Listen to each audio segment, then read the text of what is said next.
So today I am going to review The Invisible Man. So let's get into it.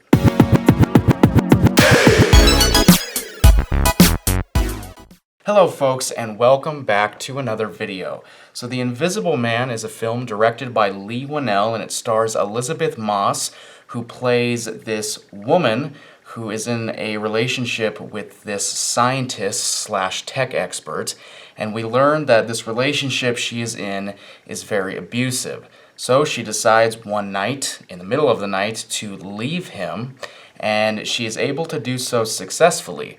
But just when she has thought that she is in the clear and she has this burden lifted off her shoulders, she begins to suspect that her ex-boyfriend has found a way to become invisible in order to further terrorize her. So this is a very interesting film because when you first hear about it and you even just, hear about the title of it, The Invisible Man, well, the first thing you might think if you're a movie person is like the old original Invisible Man, way, way, way back in the day.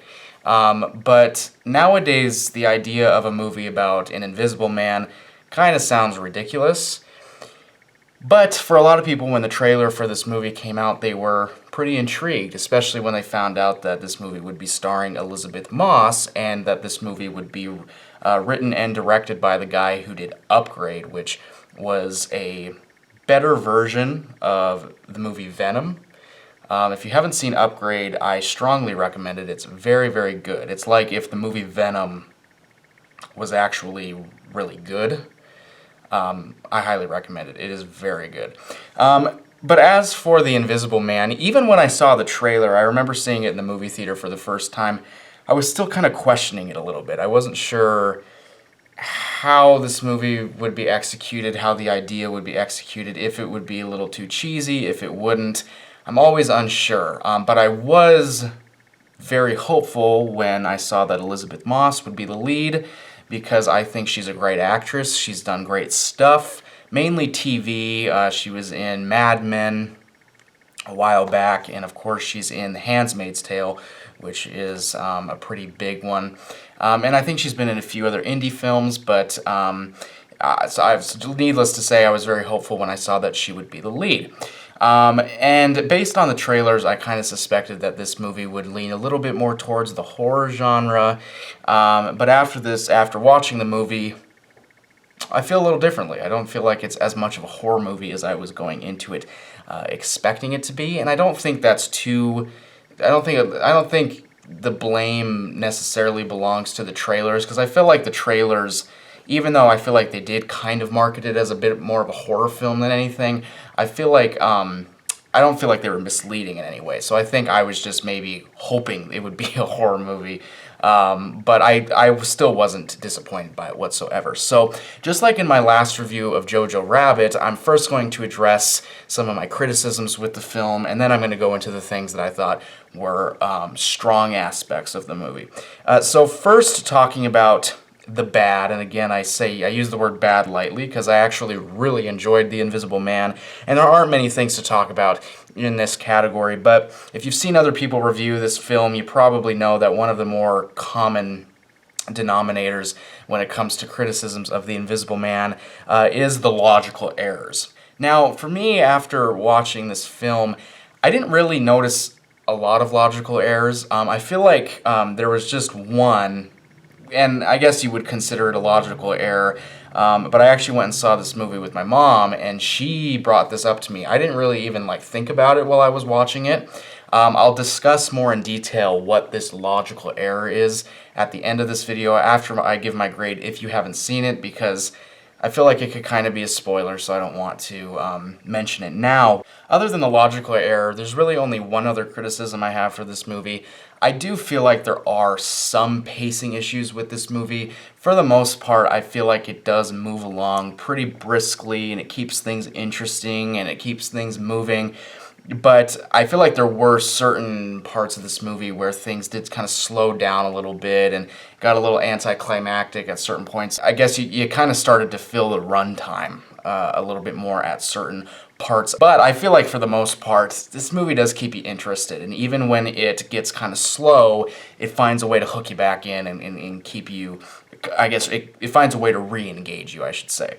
So those are really my only criticisms of this movie, just those two things. So let's move on to some of the positive aspects of The Invisible Man, and there are a lot. This is a very great movie in my opinion. It's not incredible, it's not amazing, but I definitely thoroughly enjoyed it. So the first thing that I found very great about this movie, and this was definitely my favorite aspect of the movie by far, and it was the filmmaking. Leigh Whannell does an incredible job with this film, and I can tell after seeing Upgrade, because I watched his other film Upgrade a while back. He carries over some of those filmmaking techniques and those filmmaking styles from Upgrade to The Invisible Man, and I can tell in certain scenes of this film. But I feel like filmmaking is something that in certain movies you have to be very creative with it, and this is definitely one of those movies where you have to get creative with your filmmaking in order to make the movie interesting. And I feel like Leigh Whannell does a very great job at that, because of course we're dealing with an antagonist who you can't see. So Leigh Whannell definitely finds creative ways to use the camera. He'll pan to an empty space. So like he'll show the character and then he'll just pan the camera over to an empty space, implying that someone is there, but you can't see them, and it's very interesting. And it definitely builds a little bit of suspense. He also does a great job at just doing long takes, which is actually kind of ingenious, because I feel like, especially in a movie like this, where you're dealing with someone who is invisible, you can't see them, and you have these scenes in the movie where it's just the main character, the protagonist, just in a room. Like, let's say they're folding clothes and they're just in a bedroom, and he just has the camera just sit there, and it's a really long take. And by just having the camera sit there, he's implying that there's someone else in the room with our main character, and as a viewer, you're just like studying. Yeah, you're just like studying the room, and you're trying to figure out, okay, is the person there? Is the invisible, like, where is this invisible person? You're looking for little hints, like, of something moving, just a slight movement of an object within the room that might suggest that, oh, there's the invisible person. So little like filmmaking details like that when you're dealing with a movie about an invisible antagonist, just really, really, really cool stuff. And again, some of the horror sequences in this movie, like I said, this movie isn't quite as much of a horror movie as I thought it would be, but the horror sequences within this film are so great. They're my favorite aspects of this movie. We get those classic, like, the character hears something. And they get up and they walk around the house and the camera follows them, and you get those classic horror sequences. But one thing that this movie does a great job at is it doesn't rely on jump scares just to scare you or to grab your attention. Again, Leigh Whannell, so good with his filmmaking. He'll do just these long takes, these long quiet takes of the character just wandering around, trying to figure out what was that noise that they heard. And as the viewer, we know that, okay, this person that the character is hearing is invisible. So as a viewer, you're just kind of like, you're just inspecting the entire environment and just trying to look for any signs of movement or of someone being there that you can't see. And that's just the ingenious stuff. That's what great filmmaking does with these kinds of movies, is that it actively engages the viewer. You want to try and figure out what's going on. And that's when this movie's at its best, is when it actively engages you. And I feel like that we don't get enough of that with horror movies today. So that's why I really enjoyed that aspect of things. And then another great thing about this movie, Elisabeth Moss. She does a great job in this movie. I loved her performance. She sells her character, and honestly, there are some very challenging scenes in this movie where if you don't have a great actress like Elizabeth Moss delivering some of these scenes, the way she delivers them, you just don't buy it. I mean, again, you know, this movie definitely takes this subject matter seriously. Like, I mean, this, even though this is a movie about an invisible man, and you might be thinking, oh God, I mean, this is just some cheesy movie. No, I mean, this clearly Leigh Whannell takes this subject matter seriously. You know, this is not supposed to be this like cheesy B movie by any means. He really takes this movie seriously.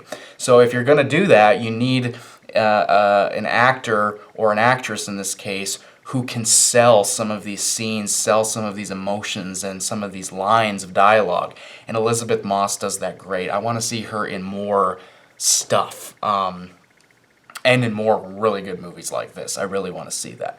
The last thing I want to mention, like I said, and actually this kind of goes back to my criticisms, although I wouldn't consider this a criticism, this might be more of a mixed aspect.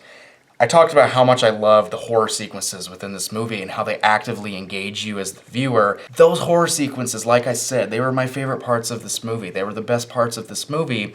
However, we don't get a ton of that. And that's not to say that this movie doesn't deliver on the other stuff that it's trying to deliver on, because I would say this movie leans a little bit more towards the thriller genre than the horror genre, and I think it does a great job at that. You know, I think this movie really does do a great job on that.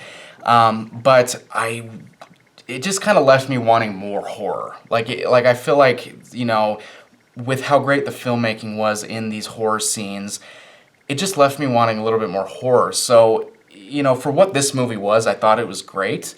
I thought it did a great job at what it was trying to be.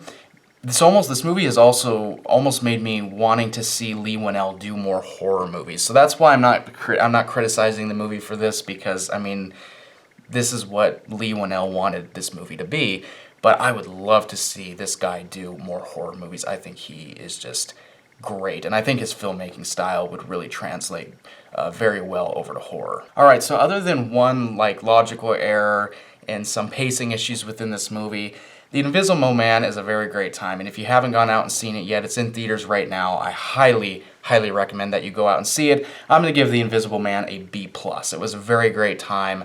And it's very rewatchable too. I mean, it does kind of have a little bit of a long running time, a little bit over 2 hours, but I could definitely see myself rewatching this film. All right, so now is when I'm going to go a little bit more into a spoiler. Again, if you haven't seen this movie, just click out now. I've given my grade and all that.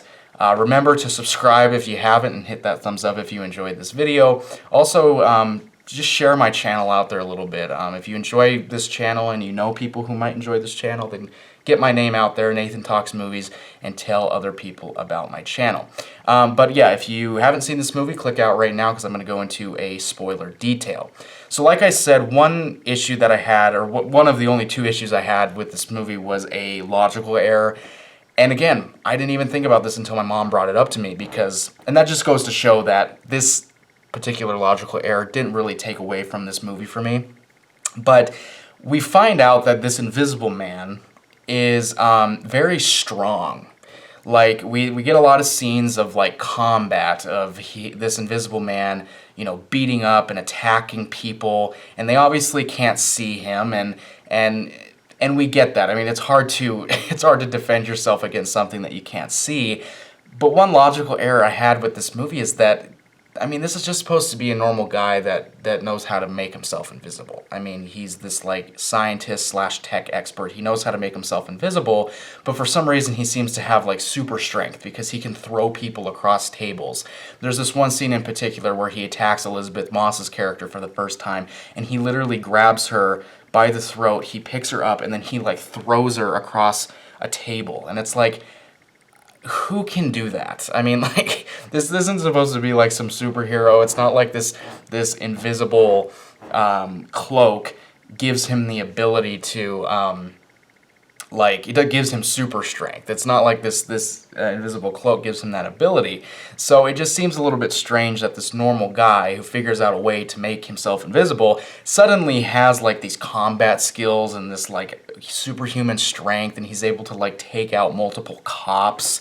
I mean, again, I know that they can't see him, but still, it seems a little bit over the top and a little bit overboard at times. But other than that, like I said, this movie's great. I mean, I would highly recommend you go out and see it. It's already done really well for its opening weekend. Again, this movie was going off of like a $9 million budget, and it's made $50 million in its first weekend. So this movie is projected to do very well, and I think you definitely should go support it because it's a great film overall. But anyways, guys, that's it for me. I hope you guys enjoyed this video. If you did, please give it a thumbs up button.